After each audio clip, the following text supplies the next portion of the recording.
한큐의 경제 뉴스 큐레이션, 저는 코너지기 배아량 리포터입니다. 어렵고 복잡한 경제 한큐에 정리해 주실 김큐, 안녕하세요. 네, 어서 오십시오. 이재명 대통령이 유엔 총회 참석하러 뉴욕에 네네. 갔습니다. 그랬다가 월가의 거물들을 만나고 왔어요. 좀 어떻게 보셨나요? 뭐 열심히 하시는구나. 우리나라 주식시장을 알리기 위해서 백방으로 뛰고 있구나. 뭐 이것부터 느꼈고요. 그리고 좀 가장 인상적이었던 거는 다른 것보다 저는 이제 오프닝 벨이라고 해서 네. 미국 증시가 개장할 때 이제 일종의 뭐 세레모니 같은 게 있거든요. 뭐 땡땡땡땡땡땡 하는 뭐 이런 벨을 울리는 게 있습니다. 그래서 큰 기업이 상장하거나 뭐 의미 있는 뭐 사람들이 와서 이걸 누르는데 그걸 이제 이재명 대통령이 직접 하셨잖아요. 네. 그러니까 뭐 그 한 행동뿐만 아니라 그거 할 때 그 뉴욕 증권거래소의 객장에 그 모니터에 대한민국의 태극기가 전부 이렇게 새겨진 장면, 그거는 좀 굉장히 인상적으로 받아들여졌고요. 뭐 다른 것보다 전 세계 금융시장을 상대로 지금 우리 정부의 자본시장 활성화에 대한 의지를 보여주는 상징적인 네. 장면이었다는 점에서 좀 의미가 있었다라고 보이고, 이제 어떤 분들은 대통령이 만날 주식시장만 보고 있어, 뭐 주식시장만 보면 이게 되겠어?라고 말씀하시는 분들도 있는데, 공장 돌리고 물건 만들고 수출하면서 높은 성장을 구가했던 시기는 이제 우리나라도 지났거든요. 네. 그래서 이제 금융시장을 활성화해서 부가가치를 조금 더 높이는 쪽으로 경쟁력을 높여야 되는 시기가 왔기 때문에 은행에서 돈 빌리고 채권 발행해서 돈 뭐 꼬오면 다 이자 내지 않습니까? 근데 주식시장은 주가가 높아지면 높아질수록 높은 가치로 이자 없는 비용을 얼마든지 기업들이 자금 조달을 하는 거거든요. 미국 기업들이 강한 이유가 그렇게 주식시장에서 자금 대규모로 조달해서 투자를 해서 경쟁력 높인다는 거 아니겠습니까? 네. 그래서 우리나라도 그렇게 되기 위한 노력이니까. 그리고 또 주가가 높아지면 나는 주식 투자 안 하는데 나한테 도움 하나도 안 되라고 말씀하신 분들이 있는데 저희 지금 내고 있는 국민연금이 다 주식 투자하고 있거든요. 그러면 국민연금도 이제 부가 올라가는 거니까 주식시장만 챙긴다가 아니라 이젠 주식시장도 챙긴다, 이렇게 이해하시고 앞으로 성과가 정말 잘 나오기를 좀 기대해 보겠습니다. 좋습니다. 환율 얘기 먼저 좀 해볼까 봐요. 네. 근데 며칠- 잠깐만요. 속보가 하나 들어왔는데 오늘 환율 얘기해야 되는데 오. 구윤철 부총리 겸 기재부 장관이 환율 협상 미국과 협의가 완료됐다, 조만간 발표하겠다라고 했는데 뭐 오늘 환율 얘기를 해야 되는데 제가 얘기하는 거랑 반대면 어떡하죠?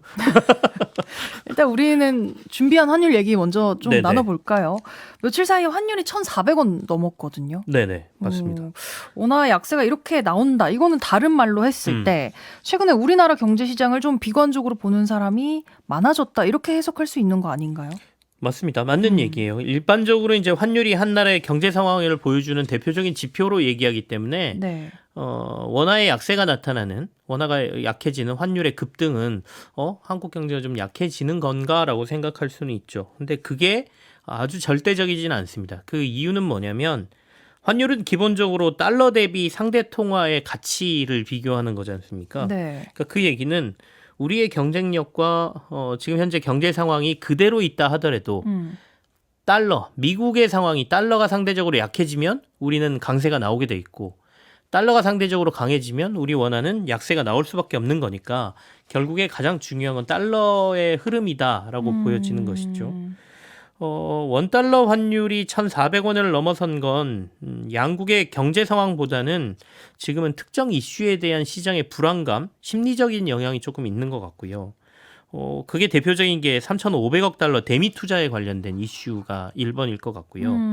또 수급적으로는 외부보다는 내부에 달러를 원하는 수급이 조금 많은 것도 영향을 좀 주는 것 같습니다. 아니, 트럼프 대통령이요, 3,500억 달러 이거 다 선불이야, 현금으로 하는 거야, 이렇게 얘기를 했더라고요. 그렇죠. 이번 주에 그 얘기를 했습니다. 그러니까 이제 뭐가 맞는지는 모르겠는데 나중에 네. 이제 정확한 것들이 다 밝혀지겠죠. 근데 지금 현재 트럼프 대통령이 3,500억 달러 대미 한국에서 투자하기로 한 이 돈 전부 현금이고 선불이야라는 발언을 100% 고지고대로 지금 금융시장에서 받아들이지는 않아요. 왜냐하면 트럼프 대통령이 그간 해왔던, 그러니까 협상의 전략, 일종의 블러핑, 강한 블러핑으로 보거든요. 그러니까 일단 질러. 얘를 더 압박해야 돼. 그래야 우리가 얻을 게 많으니까, 이런 상황으로 좀 보고 있습니다. 네. 근데 어쨌든 간 이 3,500억 달러가 어느 정도 수준까지 우리가 현금으로 미국에다 투자를 할지, 그다음에 이게 진짜 우리 정부가 처음에 얘기했던 것처럼 보증 수준인지에 따라서 영향력이 너무 크기 때문에 규모가 굉장히 큰 거지 않습니까?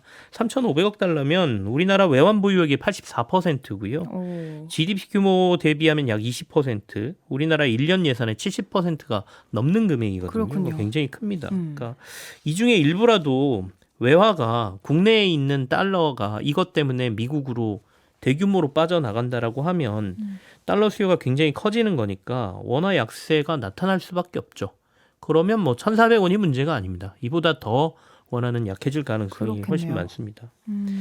근데 이게 지금 당장 시장에 미친 영향력은 아니거든요. 아직 확정이 안 됐지 않습니까? 네. 그러니까 이거는 향후 대미 투자 규모가 확정되고 진짜 현금이 얼마 정도 들어가느냐에 따라서 시장에 영향을 미칠 요소이고 지금 이게 환율을 뭐 1,400원 위로 끌어올린 결정적인 요소다라고 보기는 어렵다는 게 제 생각이에요. 이 미국 관세 때문에 우리나라 수출 좀 어려워지고 있다라고 네네. 하던데 이 영향도 있을까요?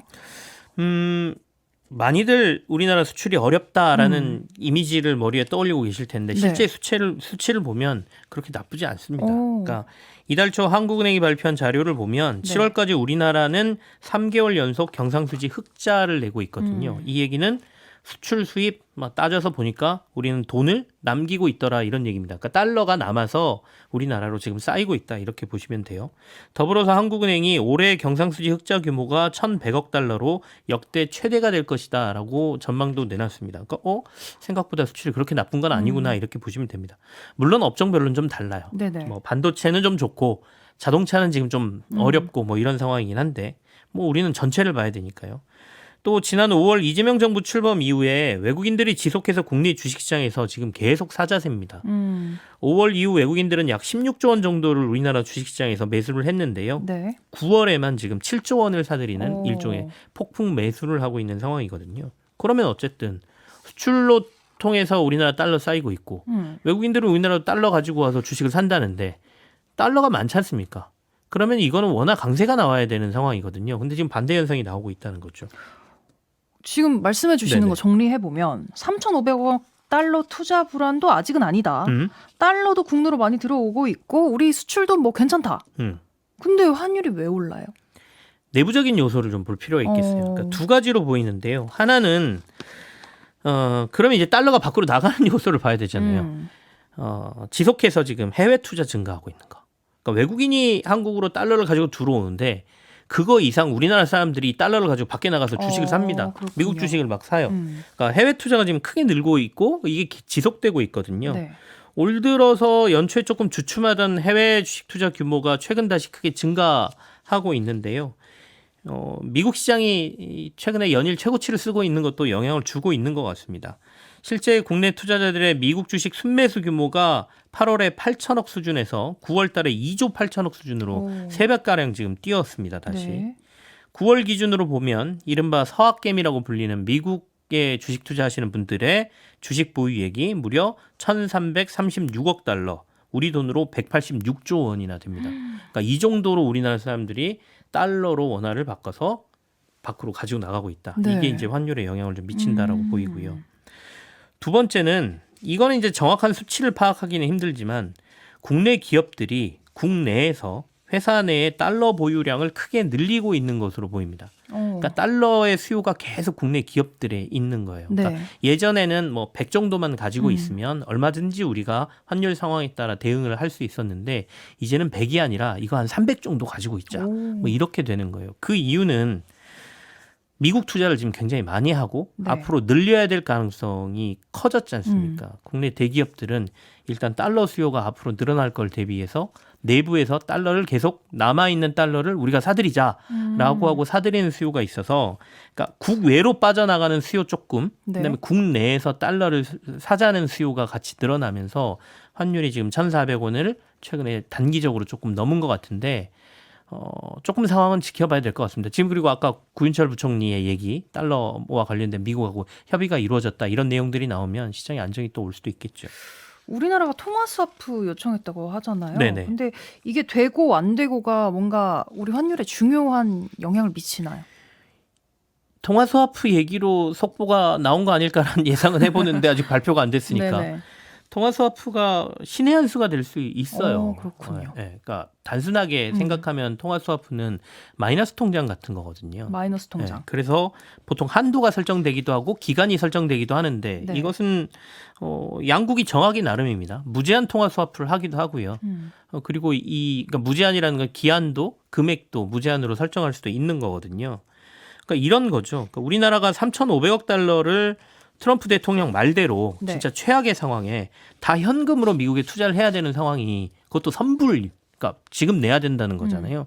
그런 상황이 왔다라고 했는데 우리가 미국하고 무제한 통화 스와프가 체결돼 있다라고 하면 제가 마이너스 통장 같은 거라고 했지 않습니까? 네. 3,500억 달러를 연준에서 우리가 빌리는 겁니다. 그러니까 우리나라에서 외환 보유고를 빼나가는 게 아니고 미국에서 3,500억 달러 좀 주십시오라고 하고 미국에 주면 돼요. 그리고 우리는 이자만 물면 됩니다.